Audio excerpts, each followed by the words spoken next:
Oke guys, ini adalah video pertama saya membahas alur cerita Battle Truck The Heaven Season 5 episode ke-150.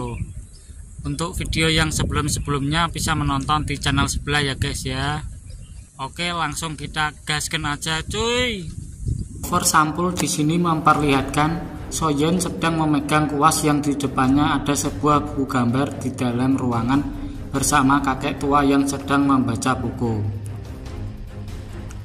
Terlihat kelompok Soyeon sedang asik bermain seekor burung merpati di halaman yang banyak keramaian. Pagi yang cerah diiringi burung merpati yang berterbangan ke sana kemari memperindah suasana.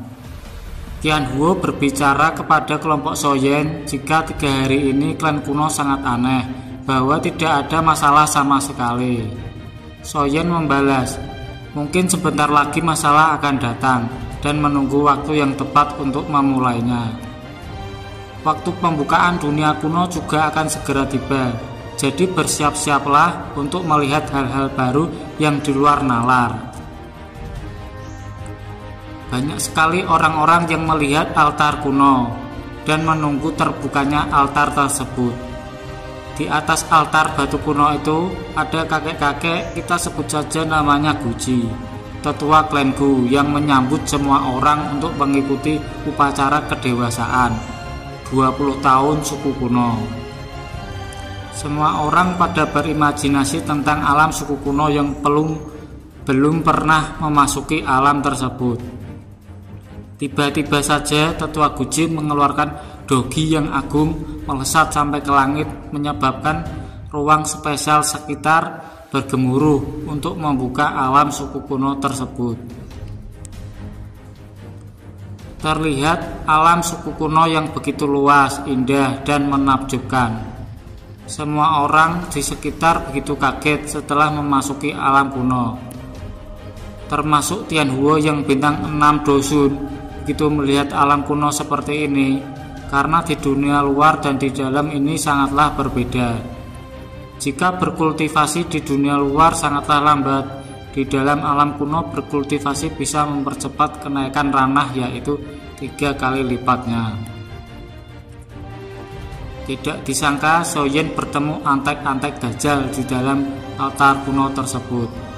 Pengawal wanita itu tidak sabar ingin melihat-lihat pemandangan alam kuno dengan menaiki sebuah kapal terbang.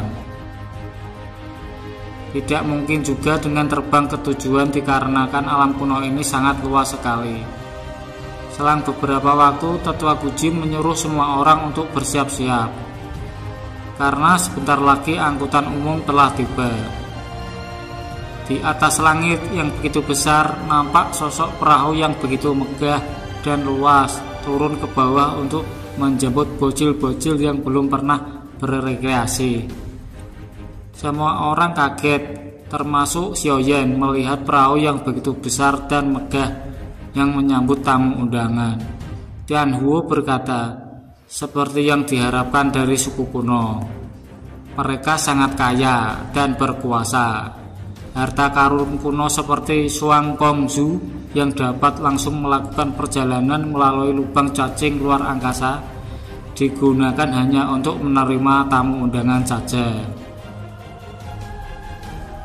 Tetua Guji menyuruh semua orang untuk naik kapal agar dapat melakukan perjalanan secepatnya. Langit yang begitu cerah diiringi burung-burung yang melintas di kapal. Kelompok Soyeon disuruh untuk maju ke depan agar dapat beristirahat sejenak selama perjalanan. Kingling melihat pemandangan di alam kuno di atas kapal sangatlah bagus, mengajak tuan muda ketiga Soyeon dan Tianhuo untuk melihat-lihat pemandangan. Tidak tahu kenapa tiba-tiba Tianhuo muntah-muntah, menyebabkan semua orang panik. Soyeon dan Soyeon menanyakan kondisi Tianhuo. Apakah kamu diracuni oleh seseorang? Ternyata Tianhuo hanya mabuk kendaraan saja. Udah aki-aki masih aja mabuk-mabukan ya. Di perahu terbang yang begitu luas muncullah antek-antek Dajjal yang lainnya. Anggota Allah Jiwa itu kaget melihat Soyeon ada di atas perahu terbang. Sungguh takdir mempertemukan kita kembali. Dari kejauhan, raut muka anggota Aula Jiwa itu sangat kesal karena bertemu Xiaoyan lagi. Ingin rasanya menggeprek langsung baku hantam dengannya. Xiaoyan yang acuh tak acuh karena menolong Tianhuo yang lagi mabuk kendaraan, tidak menyadari adanya anggota Aula Jiwa tersebut. Aula Jiwa kali ini tidak berani langsung baku hantam dengan Xiaoyan, dikarenakan sedang berada di dunia kuno yang ada makam surgawinya. Di dalam makam tersebut ada makam Xiaoshuan. Jika anggota Aula Jiwa membunuh keturunan Xiaoshuan di dekat makam tersebut, dia akan mendapat karma atas perbuatannya. Anggota Aula Jiwa ini sebenarnya udah gak sabar ingin membunuh Xiaoyan, dikarenakan dendam pribadi yang sebelum-belumnya di perjalanan yang suka mengganggu ketenangan masyarakat.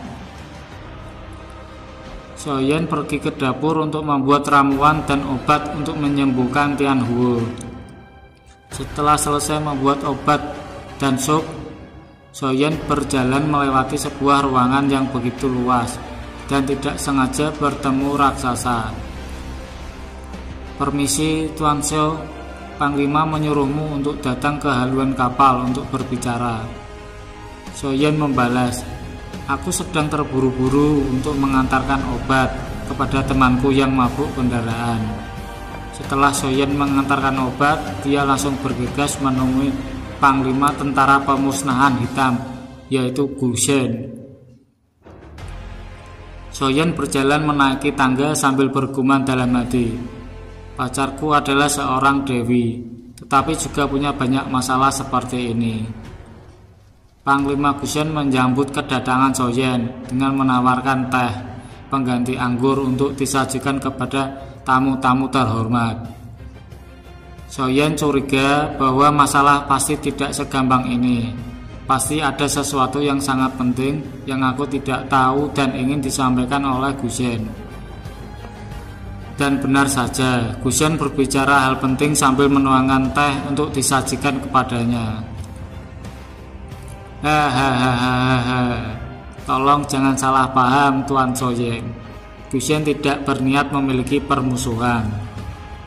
Sebelumnya Yang Hao dan Ling Guan telah melanggar aturan dan bersikap kasar kepada tamu terhormat, sehingga dia dihukum sesuai aturan hukum. Aku tidak tegas dan disiplin. Mohon maafkan aku jika aku menyinggungmu." Xiaoyan menjawab, "Panglima tertinggi, kamu serius berbicara seperti ini? Kamu mengundangku secara khusus pasti bukan hanya sekedar minta maaf dan mendiskusikan hal seperti ini, bukan?" Gu Shen berkata, "Bagaimanapun dia adalah orang yang disukai oleh wanita tertua, dan aku juga ingin melihatnya dengan mataku sendiri." Xiaoyan membalas, "Apakah kamu puas dengan itu?" "Saya pribadi tidak menentang Tuan Xiaoyan, namun suku kuno kami menghormati garis darah keturunan dan menolak perkawinan dengan suku asing. Yang paling kami takuti adalah garis keturunan Kaisar Dou yang bersembunyi di suku kami akan dikacaukan dan ditutupi oleh suku asing. Aku khawatir kamu tidak tahu seberapa besar tekanan yang diberikan kepada Nona Sun Er terhadap kamu." Tiba-tiba saja Gu Shen mengeluarkan aura dogi yang begitu besar, sampai-sampai mangkok teh yang disuguhkan terangkat ke atas dan memancarkan aura kuning yang begitu luar biasa. Xiaoyan kaget sesaat melihat Komandan Gu Shen yang sudah mencapai level bintang 7 Dosum, memancarkan aura agung yang begitu luar biasa. Perintah yang begitu luar biasa seperti ini jelas-jelas menyinggung tuan muda ketiga Xiao. Xiaoyan membalas dengan memancarkan aura dogi keunguan yang mendominasi sekitar ruangan. Aura doji tersebut bertabrakan dengan Komandan Gu Shen sehingga menyebabkan mangkok teh tersebut pecah. Dua pengawal Komandan Gu Shen langsung menyerang Xiaoyan ketika mengetahui pembicaraan tersebut ada yang tidak beres. bertindak lancang di depan komandan seperti ini, apa kamu tidak tahu akibatnya nanti? Guse menyuruh pengawalnya untuk mundur dan tidak usah ikut campur dalam pembicaraan bersama tuan muda ketiga show itu. Soyen memahami ucapan komandan Guse. Setelah menyinggung perasaan Soyen bahwa tidak ada yang bisa menghalangi kisah percintaan di antara mereka, Soyen sangat marah hingga mengeluarkan doji dalam tubuhnya keluar hingga batas maksimal. Soyen berbicara sangat lantang di depan komandan Guse. Aku, Soyen, aku bisa berubah dari anggota keluarga Xiao yang terbuang hingga menjadi seperti sekarang ini bukan mengandalkan garis keturunanku, melainkan aku tidak pernah menyerah. Aku tidak akan pernah menyerah pada diriku sendiri, dan aku tidak akan pernah menyerah kepada Dek Sun Er. Edian ya guys ya. Soyen begitu tersinggung oleh perkataan komandan Guse, karena kan Soyen mengandalkan garis keturunan klan Shou. Padahal selama ini Soyen hampir mati berkali-kali saat berkultivasi di luar nalar. Tidak hanya itu, Soyen juga hampir mati berkali-kali melawan antek-antek aula jiwa. Emang mulut si komandan Guse ini tidak pernah disekolahin, belum pernah digeprek sama Kang Ong Yen. Guse menjelaskan bahwa itu sama seperti apa yang dikatakan oleh wanita tertua tersebut. Apabila kamu masih bersikeras bertekad seperti berusaha yang kamu bilang, aku kasih kamu sedikit saran untuk menjadi lebih kuat lagi. Hanya dengan menjadi lebih kuat, kamu berhak menentukan nasibmu sendiri.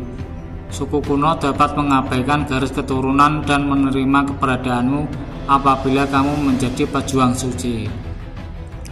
Soyen sangat pede dengan ranah bintang 5 dosunya untuk mengikuti pertarungan suci tersebut. Tunggu saja dan lihatlah dengan mata kepalamu sendiri. Aku akan meraih prestasi yang luar biasa di masa depan nanti. Guse juga berharap agar Soyen dapat menepati perkataannya tersebut. Perjalanan di atas perahu terbang sudah sangat lama dan akan segera mencapai tujuan. Terlihat dengan jelas di depan adalah pegunungan Shen kuno. Ada seseorang di atas pegunungan yang menanti kedatangan Soyen. Dari kejauhan terlihat sosok cantik yang sangat menawan, yaitu Sun Er. Rambutnya yang terhelai bertiup angin dan matanya yang benar-benar sedang menunggu kedatangan Kang Ong Yen. Di atas kapal, Soyen memanggil-manggil nama Sun Er karena sangat merindukannya. Soyen bergegas terbang ke arah Dek Sun Er, melesat dengan begitu cepat. Akan tetapi ada penjaga yang mengawal Sun Er di atas tebing batu pegunungan. Pengawal tersebut melancarkan serangan ke arah Soyen. Dengan tergesa-gesa untuk menemui Dek Sun Er, Soyen terjebak dalam formasi pengawalan klan Gu milik Sun Er. Salah satu pengawal berbicara untuk tidak bersikap kasar terhadap nona muda kami. Soyen terdiam sesaat dan berpikir untuk menerobos formasi tersebut. Sun Er yang melihat kejadian tersebut sangat gelisah karena Kang Oyen tercintanya dijebak dalam sebuah formasi. Tetapi Sun Er percaya bahwa Soyen akan baik-baik saja. Di dalam kerumunan banyak orang di atas kapal, semua orang membicarakan Soyen.